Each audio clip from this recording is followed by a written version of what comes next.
మన ప్రభువును మన రక్షకుడును సర్వలోకనాథుడైన ప్రభువైన యేసుక్రీస్తు నామం పేరట ప్రతి దినము దేవుని వాక్యం వింటున్న మీరు ఆత్మీయంగా బలపడుతున్నారని, మీ కుటుంబాలు క్షేమంగా ఉంటున్నారని మీ కొరకు ప్రార్థిస్తూ ఉన్నాం. దేవుని బిడ్డలారా, దేవుని వాక్యాన్ని చదువుకొని దేవుని మాటలు మనం ధ్యానం చేద్దాం. యోనా గ్రంథము 3వ అధ్యాయము 9వ వచనాన్ని చదువుకొని ఈ దినము దేవుని మాటలు మనం ధ్యానం చేద్దాం. మనుషులందరూ తమ దుర్మార్గములను విడిచి తాము చేయు బలత్కారమును మానివేయవలను. మనుషులేమి పశువులేమి సమస్తమును గోనిపట్ట కట్టుకొనవలను. జనులు మరవపూర్వకముగా దేవుణ్ణి వేడుకొనవలనని దూతలు నినివే పట్టణములో చాటించి ప్రకటన చేసిరి. దేవునికి స్తోత్రం.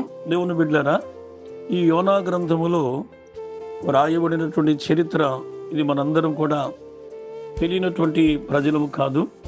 అయితే ఇక్కడ నినివే పట్టణమును గురించి రాయబడినటువంటి మాటలు ఇందులో మనం చదువుకున్నాం. అయితే ఇప్పుడు 9వ వచనము అనగా ఈ 3వ అధ్యాయము 9వ వచనములో ఈ ప్రకటన యోనా గారు చేసింది కాదు. ఈ ప్రకటన చేసింది ఎవరు అంటే, ఈ 3వ అధ్యాయము 6వ వచనము నుండి 8వ వచనం వరకు మనము చదవగలిగితే, ఇక్కడ దేవుని బిడ్డలారా, ఈ నినివే పట్టణములో రాజుగా ఉన్నటువంటి వ్యక్తి నేను చదువుతున్నాను, గమనించండి.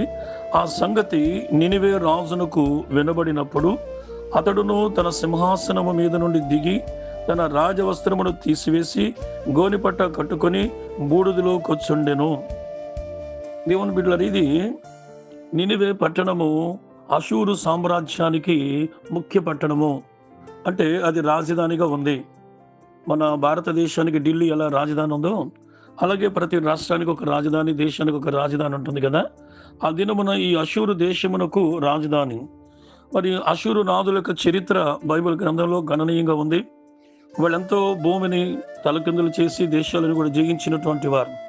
అయితే దేవుడు నహూము గ్రంథములో కూడా నినివే పట్టణాన్ని గురించిన మాటలు నహూము ప్రవక్త కూడా మాట్లాడాడు.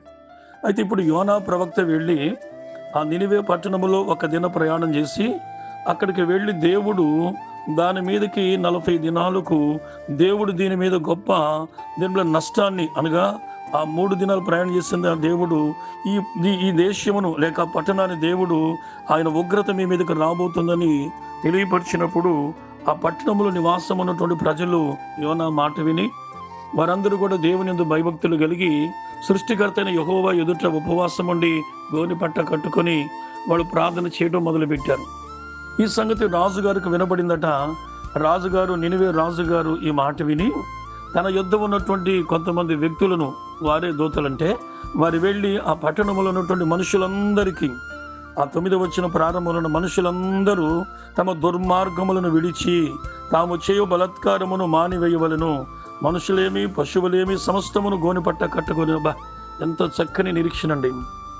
ఒకసారి మనం ఆలోచించేద్దాం. వాళ్ళు దుర్మార్గులే. ఈ భూలోకంలో ఏ మానవుడు లోపం లేదు, ప్రతి మానవులోని లోపం ఉంది కదా. దేవుని బిడ్డలారా, వీరు ప్రవక్త చెప్పిన మాట, యోనా చెప్పిన మాటను వెంటనే స్పందించి మరి గోనిపట్ట కట్టుకొని పశువులు కూడా ఉపవాసం ఉండాలని ప్రకటన చేశారండి. ఎంత నిరీక్షణ, ఎంత విశ్వాసము, ఎంత నమ్మకం కలిగింది దేవుని మీద. అయితే రాజుగారు చెప్పిన మాటను ఆ ఊరిలోకి వెళ్ళి వారు ప్రకటన చేశారు.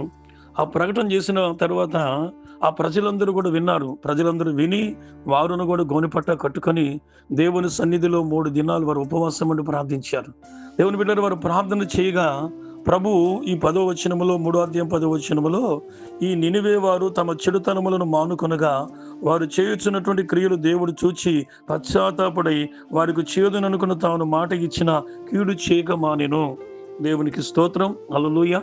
చూడండి దేవుని బిడ్డలారా, వారిలో ఎప్పుడైతే వారు దేవుని తట్టు తిరిగారో దేవుడు వారి మీద ఆయన మంచి ప్రేమను, తన మనస్సును కుమ్మరించి వారికి ఏ కీడు రాకుండా, అపాయము రాకుండా నినివే పట్టణంలో ఉన్న వారందరినీ దేవుడు క్షేమస్థితిలోనికి తీసుకుని వెళ్ళాడు. దేవుని బిడ్డలారా, ఈ సందర్భం అక్కడ రాజుగారు చెప్పిన అంశం ఏంటంటే దేవుని వేడుకొనవలెను. ఈరోజు నేను మీతో చెప్తున్న అంశం ఏంటంటే దేవుని వేడుకొనవలెను. ఏది విడిచిపెట్టి దుర్మార్గతను విడిచిపెట్టి, దేవుని బిడ్డలరా, ఆ మనుషులలో ఉన్నటువంటి ప్రతి బలత్కారమును కూడా విడిచిపెట్టేయాలట. వారిలోని లోపాలు విడిచిపెట్టి మీరు దేవుని వేడుకొనవలనని రాజు చెప్పాడండి. దేవునికి స్తోత్రం, హల్లెలూయా. ఈరోజు మన రాజులకు రాజు, ప్రభువులకు ప్రభు, సర్వాధికారైన దేవుడు నిన్ను నన్ను దేవుని బిడ్డలు మారు మనసు పొందమన్నాడు. అంటే లోకములో ఉన్న వాటి మీద మన మనసును చంపుకొని మనం నూతనమైన మనసును కలిగి దేవుణ్ణి వేడుకుంటే ఈ లోకములో మన మీదకి శత్రువైన సాతానుడు ఏ కీడు చేయడానికి దేవుడు దానికి అధికారం ఇవ్వడం. వాడిని దేవుని బిడ్డలరా, ఆయన అక్కడ మన మధ్యలో మన ప్రక్క నిలబడితే ఆయన చూసి అపవాది పారిపోతుంది. ఎందుకంటే తన బిడ్డలమైన మనను ముడితే ఆయన కనుగుట్టు ముట్టినట్లే అన్నాడు ఆయన. కనుక ఈరోజు నీవు నేను గమనించవలసిన విషయం ఏంటంటే, ఈ 9వ వచనములో ఉన్న అంశం ఏంటంటే, దేవుని వేడుకొనవలెను. ఏం వేడుకోవాలి? దుర్మార్గతను విడిచి, బలత్కారమును విడిచి, లోపమును విడిచిపెట్టి మనం ప్రార్థన చేయాలి, వేడుకోవాలి. అప్పుడు దేవుడు మన మీదకి ఇదే కీడు రాకుండా అద్భుతమైన కార్యం చేయడానికి దేవుడు పూనుకుంటాడు. ప్రార్థన. ప్రేమగల తండ్రి, నీకు వందనాలు. ఈ వాక్యం వింటున్న వారందరిని ఆదరించి నీ సన్నిధిలో వాక్యానుసారంగా వేడుకునే ధన్యత వినుచున్న వారందరికీ దయచేయమని యేసయ్య నామమున అడుగుచున్నాం తండ్రి. ఆమేన్.